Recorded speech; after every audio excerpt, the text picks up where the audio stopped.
না, ধন্যবাদ। আসলে এটা কারো প্রশ্নের উত্তরে জবাব দেওয়া না। আমি যে জিনিসটা বুঝি বা বলি বা দেশের মানুষ এখন শঙ্কা করছে যে ফ্যাসিস্ট শেখ হাসিনার ক্ষমতাকালীন সময়ে হাসিনা বাংলাদেশের মানুষের সাথে ভোট এবং ইলেকশন নিয়ে প্রতারণা করত। বর্তমান অন্তর্বর্তীকালীন সরকার ডক্টর ইউনূসের নেতৃত্বাধীন যে সরকার, তারা জুলাই সনদ নিয়ে বাংলাদেশের মানুষের সাথে প্রতারণা করছে। সো প্রতারণা, বাংলাদেশের মানুষ আগেও প্রতারিত হয়েছে, এখনও প্রতারিত হচ্ছে। আর এই জুলাই সনদের যে বিষয়গুলো আসছে, দেখুন, সবচেয়ে রাজনৈতিক দল হিসাবে সবচেয়ে বড় স্টেক হোল্ডার হচ্ছে বিএনপি। সেই বিএনপি এই জুলাই সনদ নিয়ে গত 1 বছর যাবৎ আলোচনা পর্যালোচনা করে, চর্বিত চর্বণ করে সবার সম্মুখে একটা পজিশনে গিয়ে পৌঁছেছে। তো এখন প্রতারণাটা কি লেভেলে হয়, যেমন আপনি আমার বাড়িতে গেলেন, আমি দেখালাম সাগর কলা খাওয়াবো, পরে আপনি ছোট চিনি চাম্পা কলা দিলেন। সো দেখালো এক জিনিস, প্রডিউস করছে আরেক জিনিস। সমস্ত রাজনৈতিক দল ঐক্যবদ্ধভাবে যে সনদটা পাশ করেছিল জাতীয় সংসদের সাউথ প্লাজায়, এখন কার্যত সেই সনদের বিভিন্ন বিষয় বিয়োজন করা হয়েছে এবং সংযোজন করা হয়েছে। জামাতে ইসলাম বা অন্যান্য সংগঠনগুলা, দেখুন, গত 1-2 দিন আগেই পতিত ফ্যাসিস্ট রেজিমের প্রধান শেখ হাসিনা 2-3টা ইন্টারভিউ দিয়েছেন। আমাদের অনেকের, বাংলাদেশের মানুষের শঙ্কা হচ্ছে, হাসিনা একদিক দিয়ে ইন্টারভিউ দিচ্ছে, আবার আরেক দিক দিয়ে জুলাই সনদে শেখ মুজিবের ছবি নিয়ে একটা ধারা ছিল, সেই ধারাটা এখন উঠিয়ে দিয়েছে এই সরকার।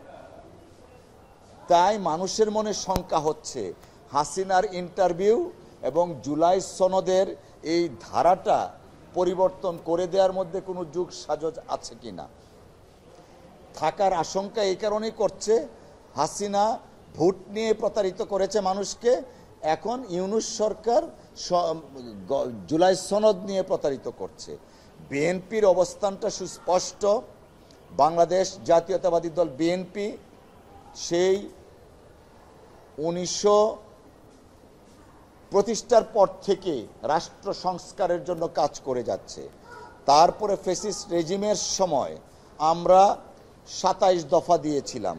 19 দফা থেকে বাংলাদেশে প্রথম 27 দফা আসে, তারপরে জনাব তারেক রহমান সাহেবের নেতৃত্বে 31 দফা দিয়েছে। অতএব রাষ্ট্র সংস্কারের পাইনিয়র হচ্ছে বিএনপি। সমস্ত রাজনৈতিক দলকে সাথে নিয়ে যে জুলাই সনদ স্বাক্ষরিত হয়েছে, সেই সনদ, স্বাক্ষরিত সনদের ব্যতিক্রম যদি কিছু হয়, দেশের মানুষ তা মেনে নেবে না। হাজার হাজার মানুষ রক্ত দিয়েছে কারো গোষ্ঠীগত স্বার্থ সিদ্ধির জন্য নয়।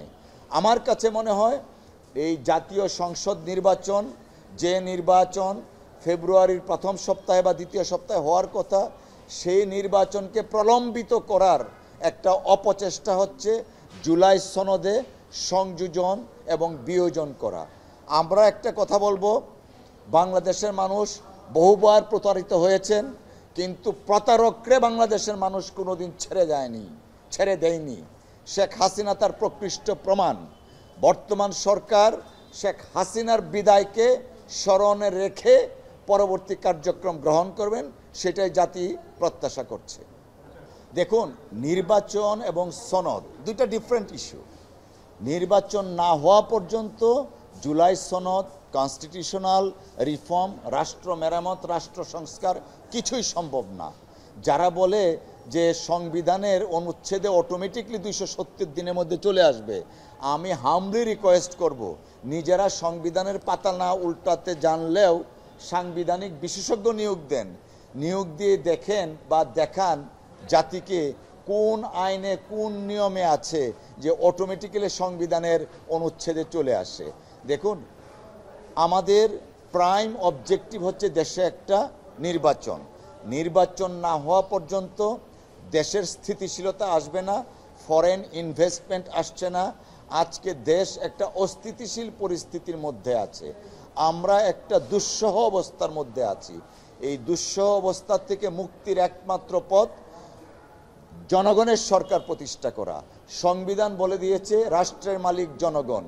এখন যারা এসছেন বা ক্ষমতা চালাচ্ছেন রাজনৈতিক দলের সমর্থনের মাধ্যমে ক্ষমতা চালাচ্ছেন, কিন্তু তারা যদি তাদের এই ক্ষমতাকে কুক্ষিগত করতে চান আর রাজনৈতিক দল যদি সমর্থনটা উঠিয়ে নেয়, হাসিনার চেয়েও ভয়াবহ পরিস্থিতির মুখোমুখি হয়তোবা হতেও পারে।